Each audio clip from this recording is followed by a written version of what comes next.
மக்களே, உங்களுக்காண்டி ஒரு பாட்டு பாடுறேன். எப்படி இருக்குன்னு பார்த்து சொல்லுங்க. என்னென்னு இருக்குன்னு சொல்லிட்டு கமெண்ட் பண்ணுங்க. தொண்டையும் சரியில்லை, காய்ச்சல் இருந்துச்சா, சளி பிடிச்சிங்க நல்லா. நிஜமா நான் செஞ்ச பாவம், புதுசா உன் மேல விதைச்ச பாசம், நிழலும் பின்னாலே காணும், அதுக்கும் அம்மாட்டி புதுசா கோபம். பாலே இங்கு தேரல, பாயாசம் கேக்குதா, காத்தே இங்கு வீசல, காத்தாடி கேக்குதா.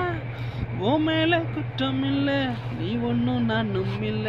தென்மொழி பூங்கொடி வாடி போச்சே யான் செடி, வான்மதி பைங்கிளி ஆசை தீர பார்த்தேன், உன்னை நினைச்சிட்டு ஊருகளை போடி, சோகத்தில் ஒன்னும் வளர்க்கல தாடி, கெத்து காட்டிட்டு அழுவுறனே, அழுது முடிச்சிட்டு சிரிக்கிறனே. தேன்மொழி பூங்கொடி வாடி போச்சே யான் செடி.